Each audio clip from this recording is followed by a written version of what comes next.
programa Medicina em Destaque é um oferecimento de Hospital Vida, humano por natureza.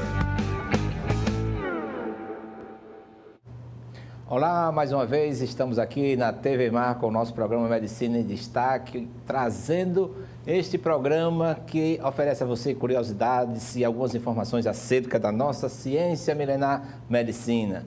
Os nossos convidados são escolhidos a dedos, são aqueles que se destacam pelo seu amor, pela sua dedicação, pelo seu zelo à profissão médica. Eles trazem para você de uma forma simpática, de uma forma simples, estas informações. Hoje nós estamos trazendo, na verdade são 3 especialistas em um só, tá certo? Que ele vai... o otorrinolaringologista. E com vocês está aqui o Dr. Gleidson Lima, ele que é graduado pela UFAL, fez residência na escola na Santa Casa de Misericórdia, tem alguns estágios e algumas pós fora, mas ele está aqui só para você, trazendo as informações sobre essa especialidade, a otorrinolaringologia. Professor Gleidson, muito obrigado por estar aqui com o nosso programa Medicina em Destaque. Professor Odilon, eu que agradeço pelo convite. É sempre bom poder levar um pouco da informação, um pouco do nosso conhecimento para a população, porque eu parto da premissa de que o conhecimento ele deve ser difundido, principalmente para aquelas pessoas que não têm acesso, né? Então, informações simples, mas que não deixam de ser tão importantes, podem mudar a vida de muita gente que está aí assistindo a entrevista e tudo que a gente vai abordar hoje. Porque às vezes a gente sempre diz de médico de louco, cada um tem um pouco, todos nós temos um pouco, e às vezes a gente prefere acreditar no que o vizinho conta, no que a vizinha conta, o chá disso, o chá daquilo, até chá de cocô de cachorro, né? Às vezes algumas pessoas usaram para algumas viroses e assim por diante. Mas hoje você vai ter essa informação pelo profissional, por aquele que faz a sua ciência, a sua arte todos os dias, dentro, no caso, da otorrinolaringologia. Professor Gleidson, o que é otorrinolaringologia e qual o seu campo de ação? Bem, a otorrinolaringologia é basicamente o médico que cuida das patologias relacionadas ao ouvido, o nariz e todos os seios da face, né? A boca e a laringe, né? Também ele pode atuar na área de estética, como fazer rinoplastia, blefaroplastia. Então, é uma área muito vasta, é uma área muito ampla e com muitas patologias e com patologias que acometem a maior parte da população. Então, a procura pelo consultório é muito grande, principalmente pelas mães, pelas crianças, porque se você parar para pensar, as patologias das crianças são todas em vias aéreas superiores. Verdade. Então, a patologia das crianças são patologias da otorrino. Então, a otorrino ela tem um campo muito grande e um público, né, para atender muito grande. E vamos começar, vamos tornar a coisa didática, já que está aqui professor e aluno, vamos tornar assim o programa bem didático. Na criança, quais as principais patologias? Inicialmente no recém-nascido, né?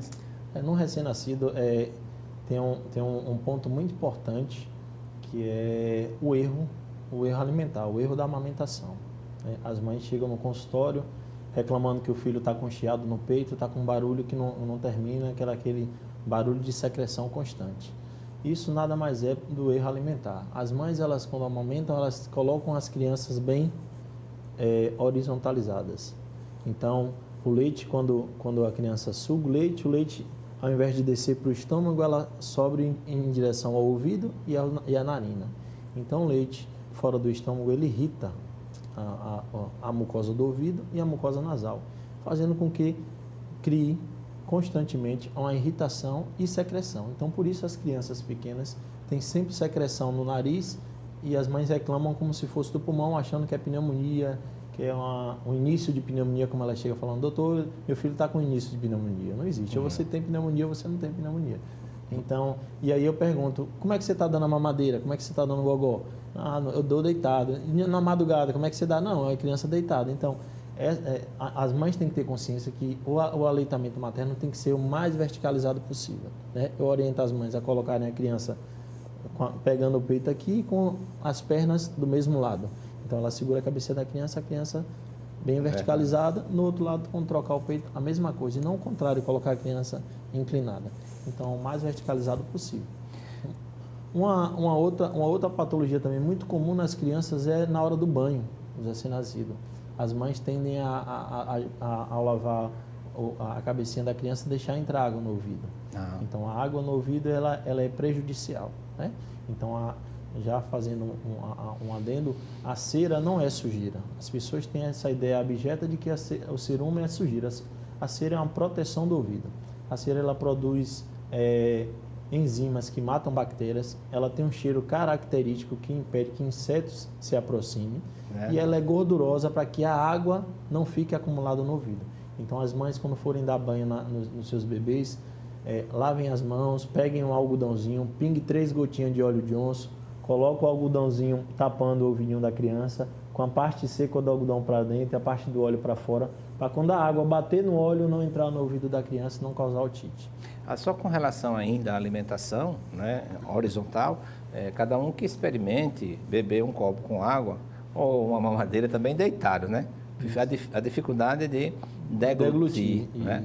E também não só esse deglutir, mas também o regurgitar, né? Porque aí já vem um pouco de ácido. Do refluxo. Do refluxo. Uma das queixas das crianças é o refluxo. É uma procura muito grande nos consultórios dos gastropediatras e também lá no otorrino, até mesmo os pacientes adultos, são pacientes que têm refluxo gastroesofágico, que reclamam de pigarro, de tosse. Eu estava vendo a entrevista aqui com a Giannini e com a Gabriela Sorte no dia da voz, e aí elas tocaram no assunto, porque eu acompanho o seu programa, e elas falaram do assunto do refluxo. O refluxo é uma das causas de irritação das pregas vocais e da faringe muito grande, então as pessoas têm que tomar cuidado com a forma de se alimentar, não comer e deitar, não comer e dormir, quando se alimentar, não se alimentar com líquido, tem que esperar 2 horas antes, 2 horas depois, evitar tomar café, evitar tomar sucos cítricos, comer pouco e de 3 em 3 horas. Eu digo bastante aos meus pacientes, você tem que comer como a rainha, almoçar, tomar café como rainha, almoçar como outras pessoas ilustres e jantar como uma plebe, né? Então, você tem que comer bem de manhã, pouco, meio-dia e à noite comer menos ainda. Então, o ideal é comer de 3 em 3 horas. Tem uma frase de que você deve comer de manhã, você deve comer bem, meio-dia você divide com um amigo e à noite dá o seu prato para o inimigo. Né? Isso, perfeito. Mas ainda, com relação à criança, ainda estamos na pediatria, um outro comportamento que as mães tomam é que quando amamentam, colocam a criança para deitar, né? Não tem aquele cuidado de botar para a eructação, né? Para que ela elimine gases, senão ela vai, mais uma vez, regurgitar tudo isso, né? Isso, então assim, são orientações que as mães elas têm lá, desde do berçário, quando elas saem, eu falo isso porque na faculdade nós orientávamos as mulheres no HU, na puericultura, então as mães elas saem orientadas para se comportar dessa forma, porém elas não seguem, né? É muito mais cômodo para algumas mães continuar deitado com a criança deitada do que acordar de madrugada. Eu sei que é uma rotina cansativa, extenuante, né? É muito cansativo. Mas é aquela máxima que ser mãe é padecer no paraíso, né? Isso. Então, assim, as mães, elas são maravilhosas, eu amo muito minha mãe e sei o quão trabalhoso é cuidar de uma criança, mas nesses momentos ela tem que buscar forças onde não tem, levantar, colocar a criança em pezinho, para luquitar, para alimentação, para esvaziar o estômago, para depois botar a criança para dormir. Vamos sair agora dessa fase aí de bebê, vamos para a primeira infância, as primeiras patologias que vêm, né? A criança já na fase pré-escolar, quais essas patologias que mais acontecem? Na fase pré-escolar, as crianças elas começam a ter contato com outras crianças, né? A criança começa a andar, ela começa a colocar a mão no chão, começa a tocar coisas contaminadas, ela começa a levar a mão à boca mais vezes, né? Mão contaminada à boca. E frequentando creches e escolas, ela tem contato com outras crianças. E esse contato com outras crianças acaba facilitando a contaminação de uma para outra com os vírus, né? Então, o resfriado comum, né, que a gente chama, as crianças menores pré-escolares, elas chegam a ter cerca de 6 a 10 vezes no ano. As escolares chegam a ter 6 vezes e os adultos chegam a ter 4 a 5 vezes resfriado comum. Então, é muito comum nas crianças pequenas, as mães falam, mas meu filho vive gripado. Gripado é porque o contato, cada vez que a criança entra em contato com um vírus diferente, e aí são 200 tipos de vírus, cada vez que ela entra em contato com um tipo de vírus, ela desenvolve os sintomas, né?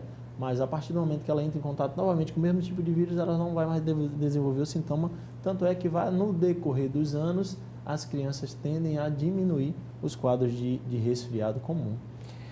Nesse período também começa a aparecer a questão da hiperplasia da adenoide, né? Sim. Assim, a adenoide, junto com a amígdala, ela faz parte do órgão de defesa, né? Vale lembrar que a boca é o principal, a boca e o nariz são os principais órgãos de entrada de germes. Então, a amígdala e a adenoide elas estão ali localizadas estrategicamente. Como eu digo, é o primeiro batalhão com os primeiros soldados para defender o organismo contra o inimigo. Então, nessa época começa a surgir também a hipertrofia adenoidiana e a hipertrofia amigdaliana, né? Então, é comum isso acontecer, né? Mas também quando elas crescem exageradamente, aí trazem outros transtornos, como, por exemplo, doenças relacionadas ao sono.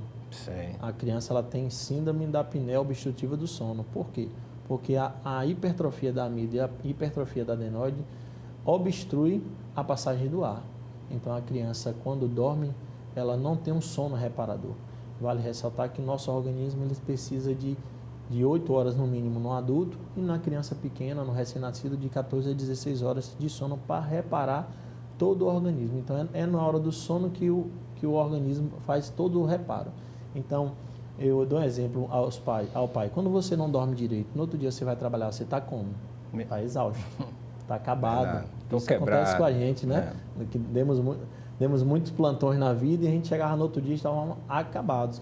Então, a criança é a mesma coisa. A criança que tem hiperplasia de adenoide, hipertrofia de amígdala, que ronca, que dorme de boca aberta, que fica babando, é uma criança que dorme mal, é uma criança que tem repercussões irreversíveis no formato do rosto, certo? É uma criança que ela tem o rosto mais afunilado por conta disso. Protrusão dos dentes. Protrusão dos dentes, o lábio hipotônico, a face exadenoidiana, como a gente chama, aquela face fina. O que acontece muito também é que a criança com essa hipertrofia deixa de respirar pelo nariz e começa a respirar pela boca, né? Isso. E a respiração pelo nariz tem a função de aquecer o ar e fica susceptível realmente aí às pneumonias. Sim. O nariz ele tem a função de não só de filtrar o ar, né? Também de umedecer, deixar ele na temperatura ideal para que chegue nos pulmões, né? Então, a criança que não respira bem, ela também não desenvolve o gradil costal e o pulmão como deveria.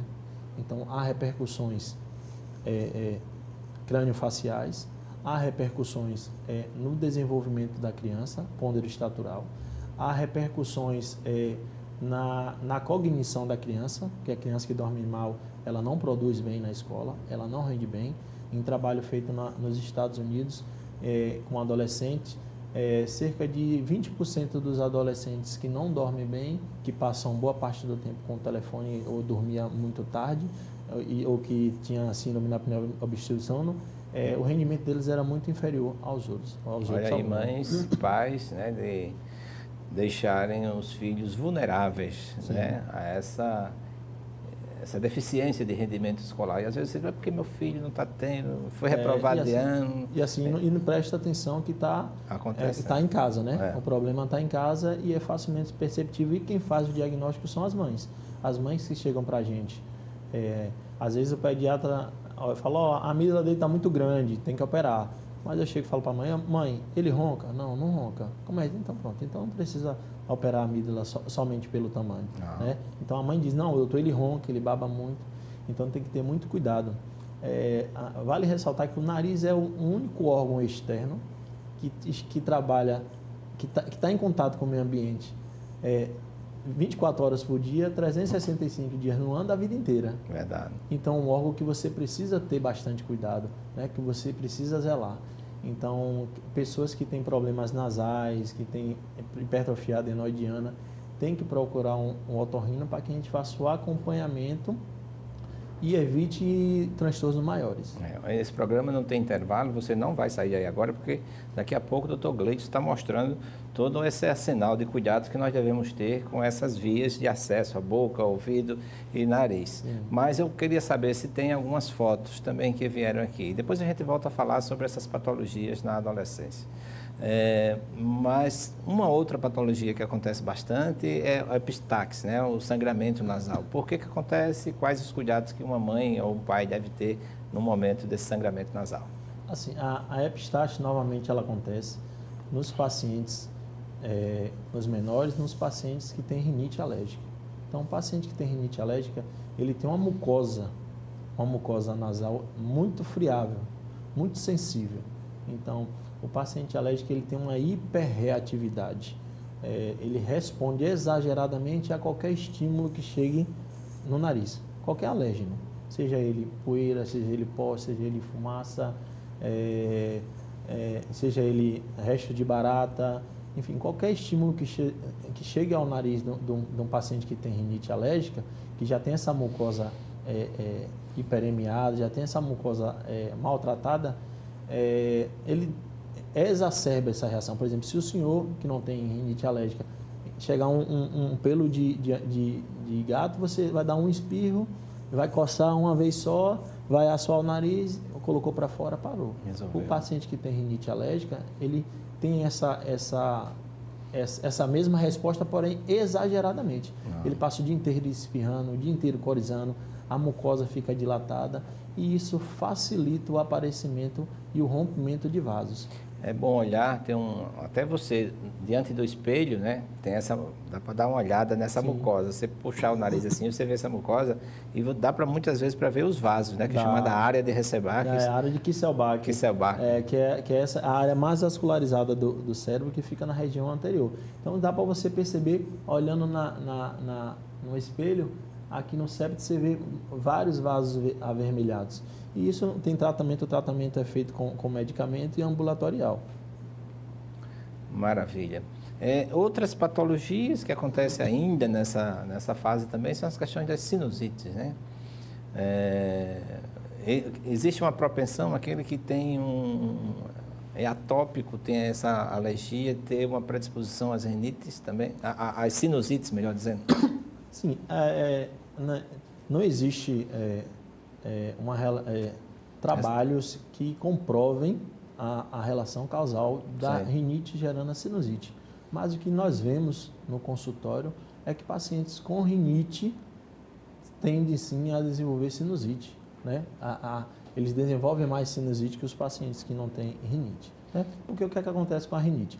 A rinite ela hipertrofia a toda a mucosa, fazendo com que obstrua, né? Ela fica edemasiada a mucosa nasal, fazendo que ela obstrua todos os ossos de drenagem. O rosto ele é feito por ossos, por ossos aerados, né? Então aqui tudo dentro é oco, todos os seios, seio frontal, seios maxilares são ocos por dentro. E eles produzem a secreção diariamente, como a boca produz saliva. E essa secreção ela precisa sair, precisa ser drenada. Existem uns cíliozinhos que vão empurrando bem bonitinho até o osso de saída. Por isso que às vezes a gente está aqui, depois assim, sente alguma secreção. Esse é o muco produzido por todo mundo. Um sistema de saneamento de limpeza, isso né? funciona perfeitamente. Maravilha. Mas tem pessoas com rinite alérgica que o aumento dessas estruturas por conta da inflamação que é constante, né? Quem é alérgico, quem é atópico, ele é constantemente uma mucosa inflamada, essa mucosa acaba obstruindo esses ossos de drenagem e fazendo com que essa secreção que era para ser eliminada fique acumulada. Então, essa secreção acumulada prolifera a bactéria e causa a sinusite. Então, pacientes que têm rinite, a maioria deles sim evoluem para a sinusite. E a sinusite nada mais é que inflamação dos seios da face, né? Tem tratamento, existe tratamento medicamentoso para aquelas sinusites agudas, o tratamento é medicamentoso, né? O diagnóstico é clínico, existem exames, eu até passei, tem uns exames que eu pedi para colocar, que dá para mostrar visualização das estruturas internas do nariz. Tem a videonase que a gente faz enxerga a saída da secreção dos ossos de orifício de saída. Tem a tomografia, mas o diagnóstico é clínico. O paciente ele sente aquele peso na cabeça, ele sente o odor fétido, né? Muitas vezes o paciente queixa de halitose, mas a halitose não é da boca, não é da amígdala, é sim da sinusite.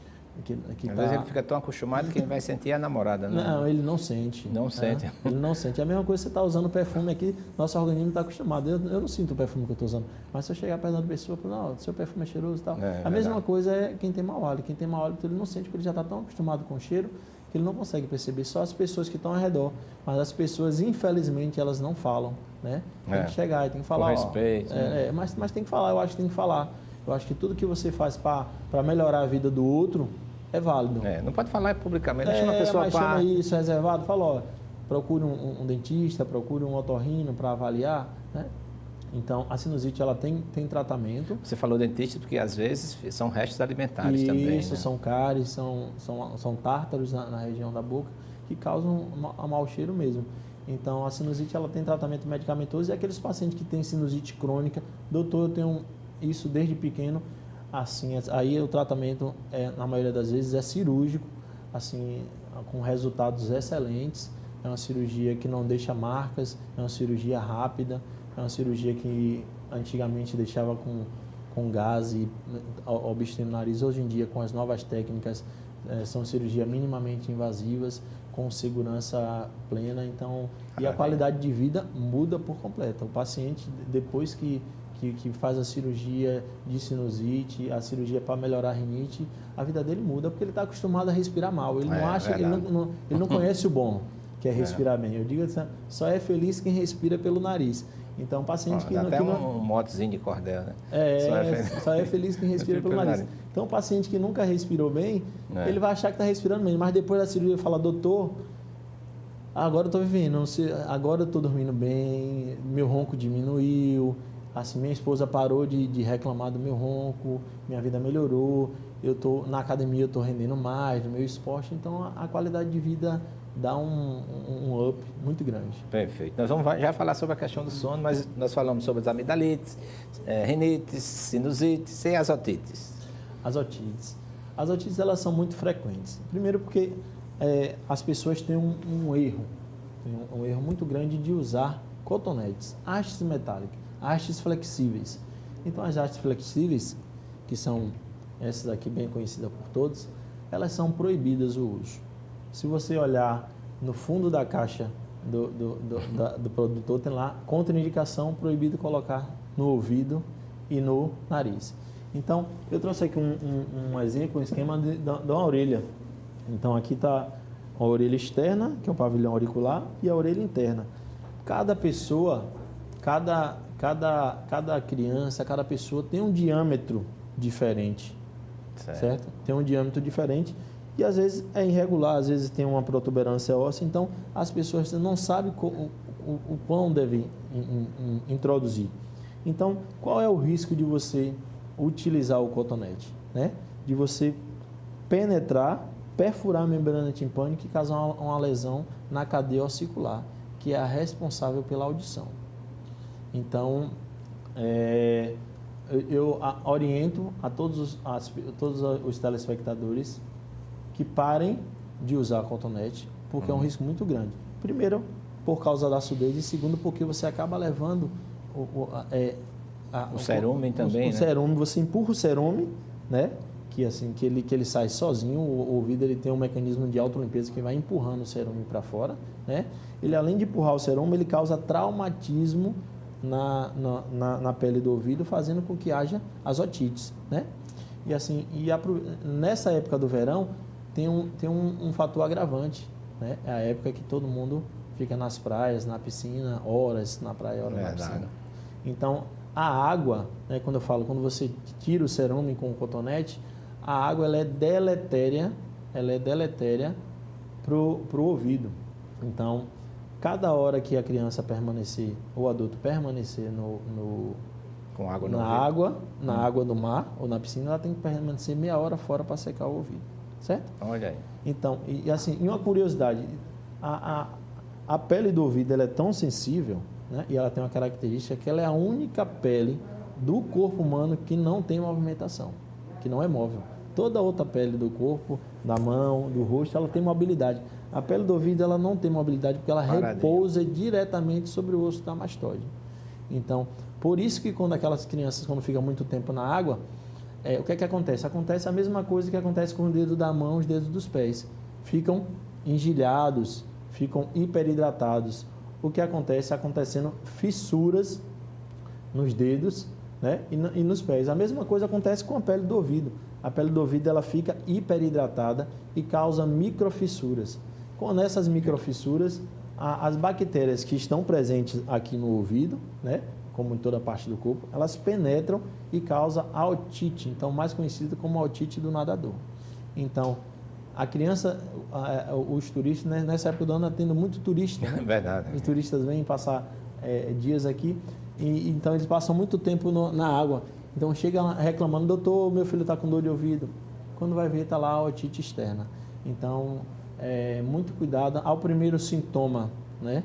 Não procurar um médico, não fazer o que as pessoas fazem, né? As pessoas têm um costume de falar, vou botar leite de peito, vou botar xixi de ouvido também, babatimão, babosa. Babosa, ela resolve tudo, né? A babosa é um santo remédio para o cabelo e para o ouvido. Babosa, babatimão, óleo de peito, óleo de pequi, azeite de oliva, então álcool, qualquer uma dessas coisas é extremamente proibido. Teve qualquer sintoma no ouvido, procure o otorrinolaringologista de sua confiança para que a gente possa tomar as medidas mais rápidas possíveis. E assim, com relação à lavagem do ouvido, assim, é proibido pelo Conselho Federal de Medicina qualquer outro profissional que não seja médico fazer isso. Porque quando você faz a lavagem do ouvido, se você joga com a velocidade, com a pressão muito forte, é capaz de perfurar a membrana timpânica e causar uma perda auditiva. É verdade. Chegaram os vídeos aí, eu acho que serão mais didáticos também. Esse vídeo aí é um vídeo nasal, é um exame que a gente coloca uma câmera pela narina, e aí você vê, é bem apertado porque há uma hipertrofia de corneta, que é um paciente alérgico, e lá no fundo, aqui você vai ver, isso aí é adenoide, esse bolo de carne aí é adenoide. Então você vê esse espaço que era todo para a passagem de ar, não passa o ar porque a adenoide está obstruindo o ar. Então essa é uma criança que vai desenvolver problemas crâniofaciais, tem problema de sono, ao longo do tempo desenvolve problemas cardiovasculares, então é uma criança que precisa ser operada. A medicação aí, nesse caso, não resolve. Não resolve. Então aí tem que existe uma proporção, né, de quanto por cento de obstrução? Existe, mas a gente classifica mais como leve, moderada e severa. Essa daí é moderada a severa. A severa é quando ela toca no assoalho da cavidade nasal e não passa nada. Não passa nada. Próximo vídeo, por favor, Marcos. Esse é um outro vídeo também, você vê que é uma criança alérgica, mucosa pálida, secreção, coriza presente. Aí a gente vai passando o ósseo da tuba auditiva aqui, a adenoide dele é leve, é uma adenoide pequena, você vê comparada a outra. Quando a gente desce, a gente encontra as amígdalas deles são enormes. É uma criança também que tem distúrbio do sono porque as amígdalas obstruem a coluna aérea. Então as amígdalas...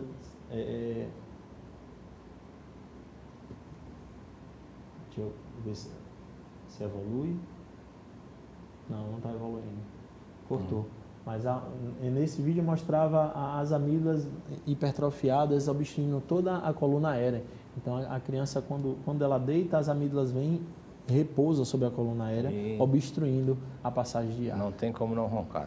Não tem como não roncar. Aí é uma indicação formal de amidalectomia, de retirada das amígdalas. Verdade. Tem mais, Marcos, por favor.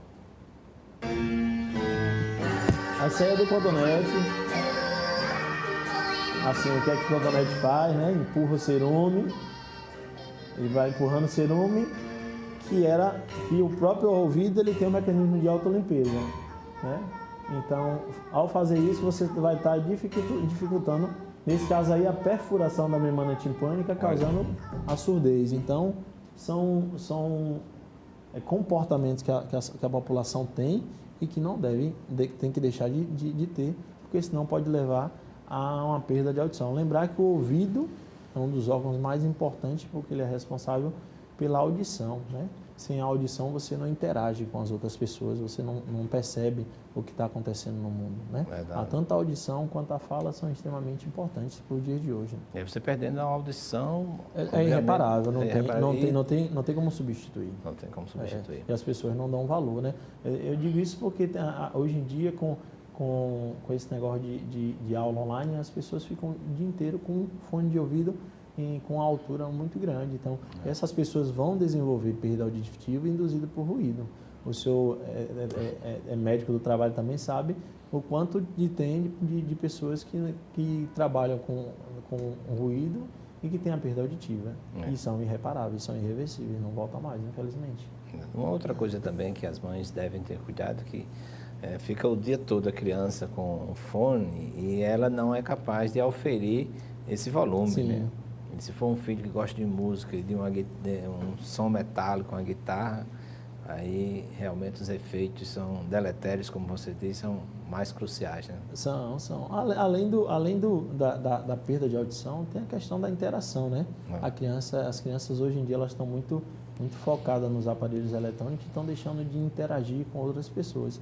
As crianças hoje elas se sentem muito mais à vontade para fazer um vídeo, para postar nas redes sociais do que conversar com o próprio colega da sala dele. Então, isso é um conselho que eu dou para as mães, é que diminuam ao máximo o uso de aparelhos eletrônicos, porque tem repercussões psicológicas, tem repercussões, as crianças não querem praticar atividade física. Eu lembro que na minha época eu passava o dia inteiro andando de bicicleta, jogando bola, pulando o muro da casa dos outros, brincando, enfim. Hoje em dia as crianças... Corre, pega, xinga, né? Assim, era maravilhoso, né?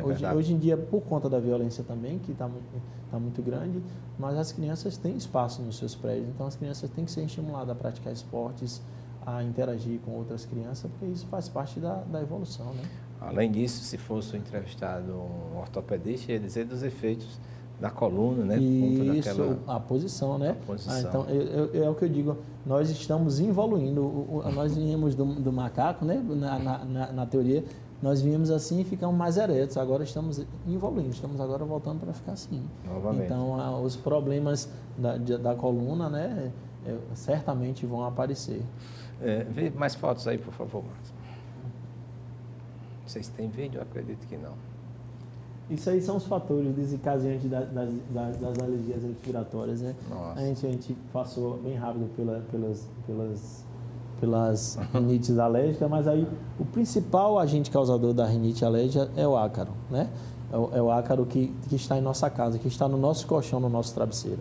Então, o ácaro, eu digo que o colchão e o travesseiro é um cemitério de ácaro e só tem osso de ácaro, cocô de ácaro, e ácaro. Então, as pessoas que têm rinite alérgica, tem muito paciente que fala, doutor, e quando chega à noite meu nariz entope e de manhã eu acordo espirrando. Por quê? Porque ele passou a noite inteira com o agente alérgeno.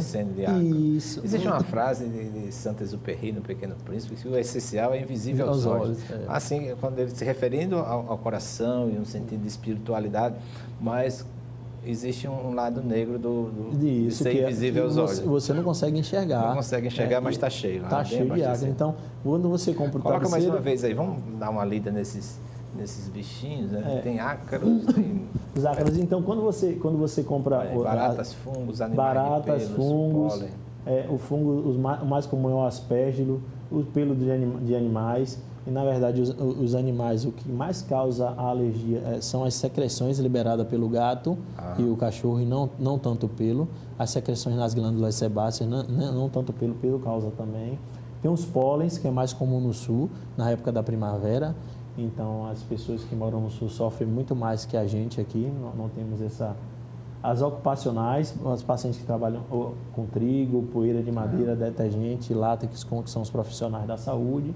Os poluentes são os intradomiciliares, fumaça de cigarro, dióxido de nitrogênio, derivado de combustão de cozinha, tem um derivado de enxofre.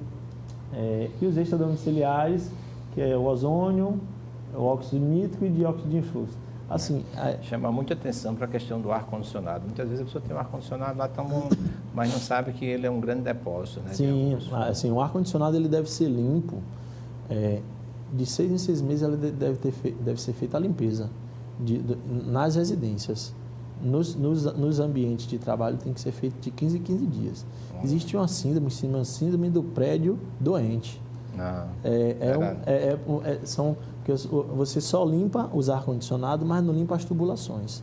Então, as tubulações elas ficam jogando bactérias e vírus para todos os andares do prédio. Então, a síndrome do prédio doente. Todo mundo que trabalha no prédio... um livro, Medicina do Trabalho, depois eu vou lhe oferecer um, sim, em que tem esse artigo, né, a síndrome do prédio doente, e, na verdade, a gente não consegue imaginar que vivemos e convivemos diante de tantos agentes patógenos que são causadores de rinite alérgica, né? Que são o causador do absenteísmo do trabalho, né?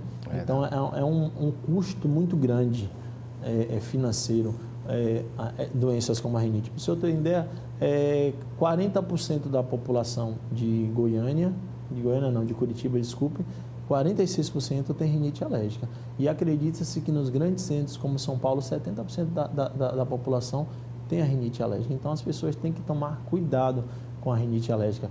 Voltando à questão do ácaro, que é o principal causador, quando você compra o travesseiro é bem levezinho. Com 2 anos, você vê que o travesseiro está pesado. Você vê sempre travesseiro bom, né? Ali é simplesmente esqueleto de ácaro e cocô de ácaro. Então, o travesseiro tem que ser trocado de 2 em 2, de 6 em 6 meses, né? E os colchões de 5 em 5 anos, né? Porque ali é um cemitério de ácaro. E aquelas pessoas que têm rinite alérgica, ela compra o forro antiácaro, recobre o colchão e o travesseiro, que diminui bastante esse contato. Maravilha.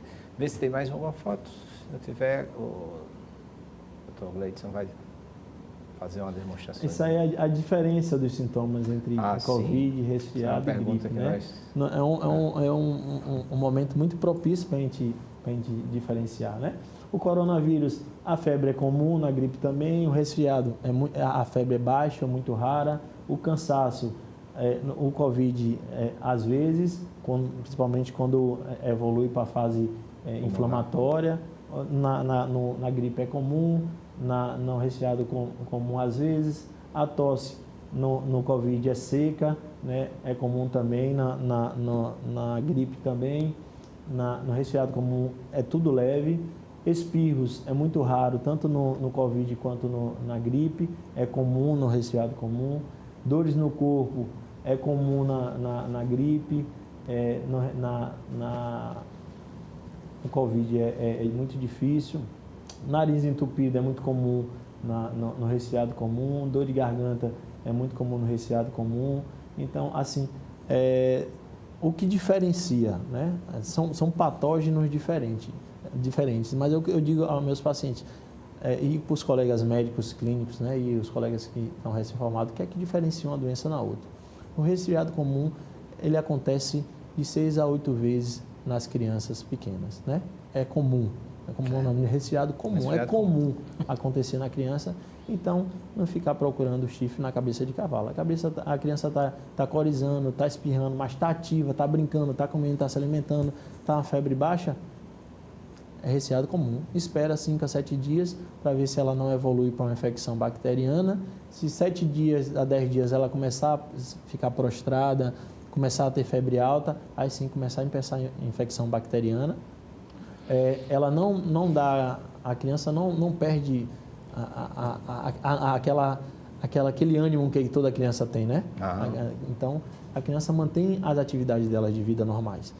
A gripe já é diferente. A gripe, ela deixa a pessoa prostrada, a dor no corpo é muito, muito forte, a febre é alta, ela é de início súbito, tem muita dor de cabeça, tem muito cansaço e a pessoa fica literalmente acamada. Então, ela deixa de ir para o trabalho.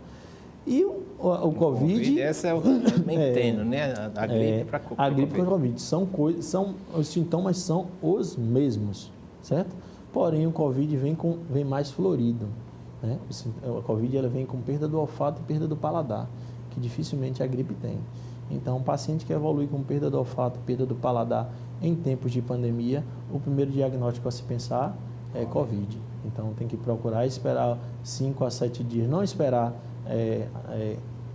piorar, tem que se procurar o atendimento médico o mais rápido possível, não em hospitais em caráter de ambulatório, porque você pode achar que é Covid e ir para a emergência e lá se contaminar, né? Então, já que o número de pacientes que estão nas emergências hoje bem menos, é Covid. E pode ser e você ir lá e contaminar. Se contaminar, Então, procurar o seu médico de confiança em caráter de ambulatório para que ele faça essa triagem e direcione e oriente.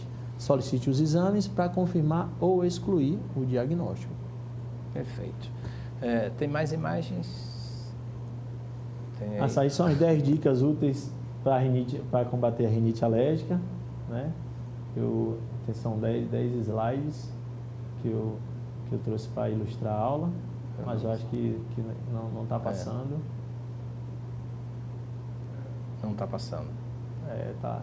Mas em síntese, Em síntese, irrigação nasal.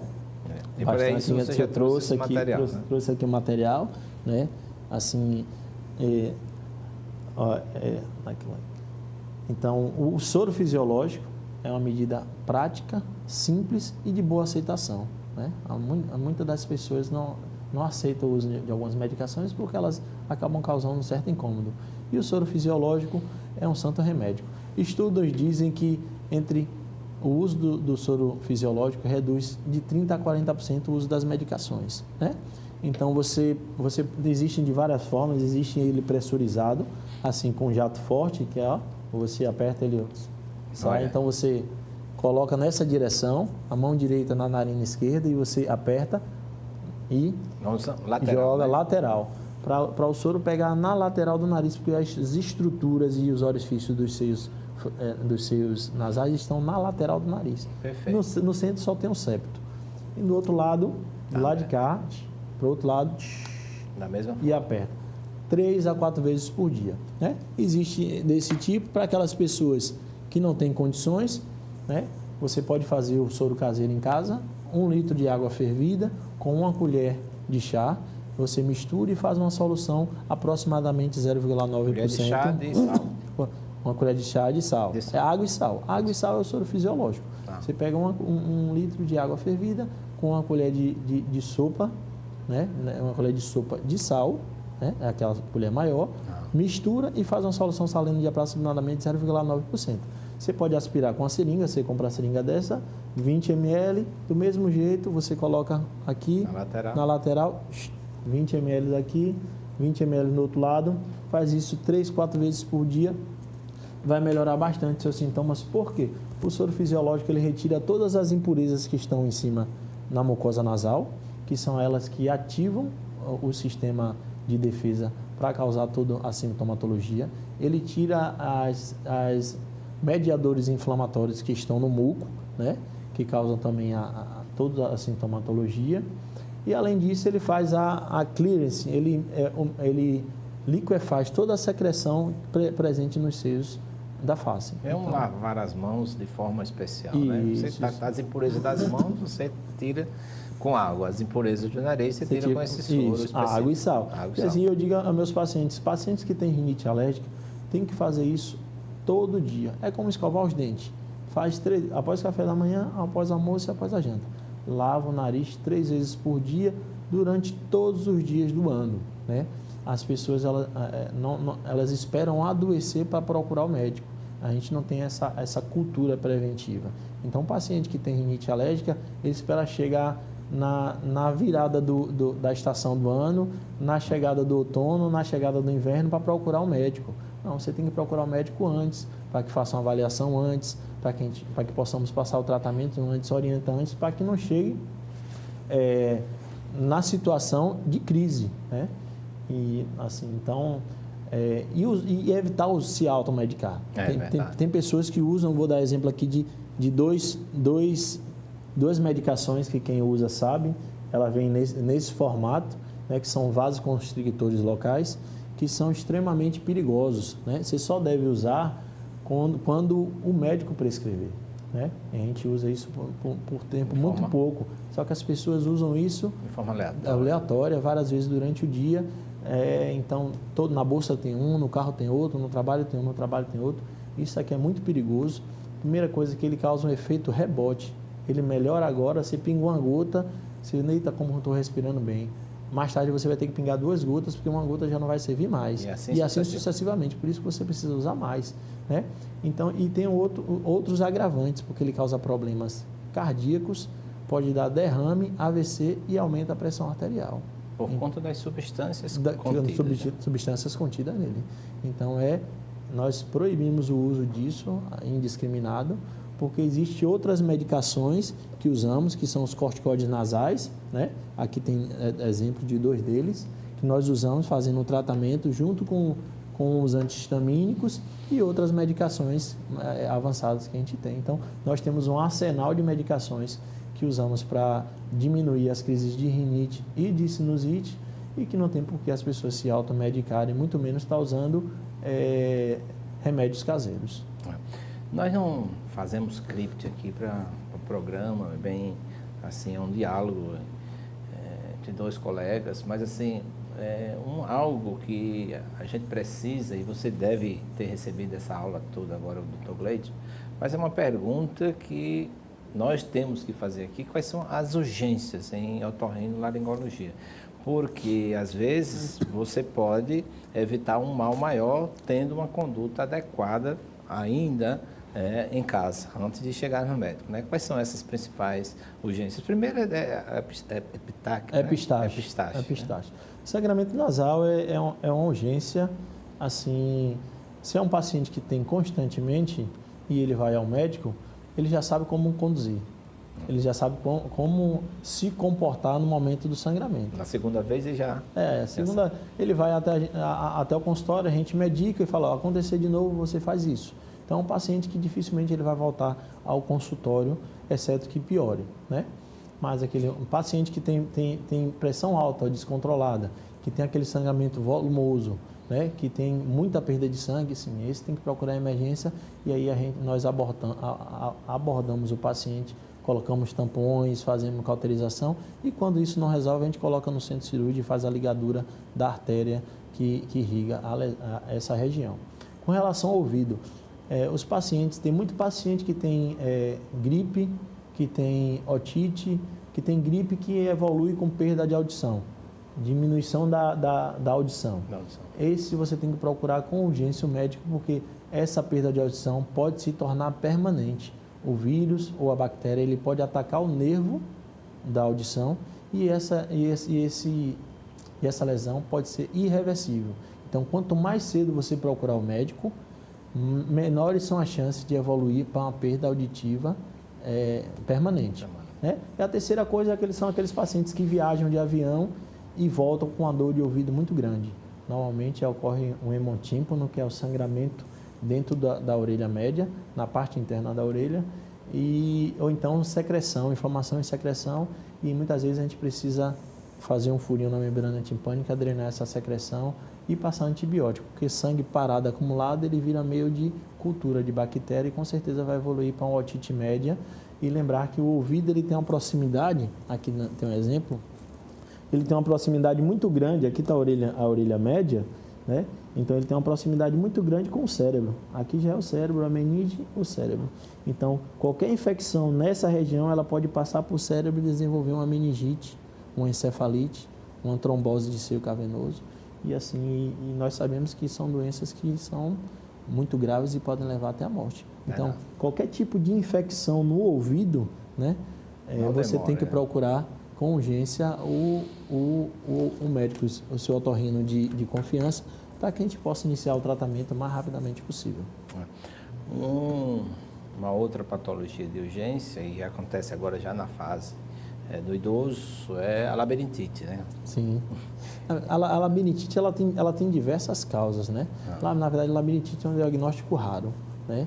Raro e difícil de você dar, não é um diagnóstico fácil. Assim como a terapêutica também, a terapêutica também não é tão fácil, não. Até o próprio exame diagnóstico não é um exame fácil de realizar, né? As pessoas se queixam muito. Mas assim, as principais causas de inflamação do labirinto que causam tontura são hábitos inadequados das pessoas. Exemplo, pessoas que fazem abuso do café. Pessoas que tomam muito café ela tem uma propensão maior de ter tontura. As pessoas que fazem uso abusivo de refrigerante, né? As pessoas que fazem uso de chocolate, Tabaco as também. pessoas, cigarro, que fazem uso de comida gordurosa. Então, essas pessoas, elas têm uma chance maior de ter tontura por conta dessas substâncias, né? Vale lembrar que o órgão responsável pelo equilíbrio, eles são estruturas microscópicas. Então, o sangue, quando ele chega lá, ele tem que chegar bem fluido. É o que eu digo aos meus pacientes. Você come muito colesterol, você come muita gordura, muito chocolate, seu sangue está com colesterol altíssimo. Então, quando você... Eu dou exemplo. Quando você puxa o canudo, a água, com o canudo, a água vem fácil. Agora, você puxa com aquele mesmo canudo uma vitamina de abacate e você tem que fazer a maior dificuldade. Então, é o que acontece no sangue quando passa pelo ouvido. Ele passa com dificuldade. Então, quando ele passa com dificuldade, ele passa inflamando todas as estruturas. E isso causa uma ite, né? Eles causam uma labirintite, ele causa uma inflamação. O telespectador já aprendeu que tudo que é ite é inflamação. É inflamação, isso. Amidalite, enite, Isso, a inflamação do local. Então, fora isso, também tem a diabetes, também influencia, a pressão alta influencia tanto na tontura quanto na labirintite. Então, o primeiro sinal de tontura, né, cortar esses tipos de alimento, né, praticar uma atividade física, procurar um médico clínico para dosar hormônios de tireoide, hormônios de fígado, glicose, colesterol, alguns componentes do sangue que podem causar tontura e zumbido. Maravilha. Agora, estamos chegando ao final do nosso programa, está o Dr. Gleison, ele já fez o preâmbulo de toda a mensagem de final do programa, mas assim, que mensagem deixa agora no verão, não é? A perspectiva para o ano 2022 e a questão dessa saúde plena, né? Quanto à alimentação, atividade física, então faça suas considerações aí dentro da sua especialidade. Sim, o conselho que eu dou aos meus pacientes com relação à saúde no geral, a primeira coisa é se hidratar bastante, né? Eu digo, você tem que quantificar a quantidade de líquido que você toma. Pega uma garrafa de 2 litros, enche de água e coloca como meta da hora que você acorda, da hora que você dorme, você tomar. Porque a água, 70% do nosso corpo é feito de água. Então, a mucosa da boca, a mucosa nasal, ela precisa estar bem hidratada para funcionar bem. Então, o organismo precisa de água, os rins precisam de água para poder fazer a depuração das impurezas que são produzidas no nosso organismo. Então, tomar muito líquido, alimentação saudável, né? Praticar atividades físicas, né? Praticar atividades prazerosas, né? Tirar da sua vida aquilo que te traz estresse e transtorno, aquilo que tira a sua paz, você tem que colocar de lado e tem que deixar de lado, né? E as expectativas para o ano de 2022 é que sejam as melhores possível, que seja de muita paz, de muita saúde, de muita saúde, porque esse ano foi um ano de muita doença, de muita saúde, de muita paz, e que Deus nos abençoe, nos proteja e nos livre de todo mal, né? É o que eu desejo a todos nós. Que seja extensiva a todos vocês, todas essas palavras do professor Gleison, agradecer a ele por subtrair da sua agenda esse momento muito especial para estar exatamente aqui conosco. Na mesma toada, desejamos para vocês também o próximo programa já é depois do Natal, que esse Natal seja repleto de muita hidratação, sem excessos as comidas gordurosas, sem excesso de comidas também, tudo na medida De álcool certa. também, de álcool também. Bebidas também tem que ser. O tabagismo deve ser evitado, até porque você vai incomodar aqueles que estão presentes. Isso. Muito amor, cante uma boa música, o excesso também de barulho incomoda também. Isso. Que tenha uma boa relação com você, com os outros e com Deus. Ficamos aqui e Amém. até o próximo programa, se Deus assim permitir. Obrigado.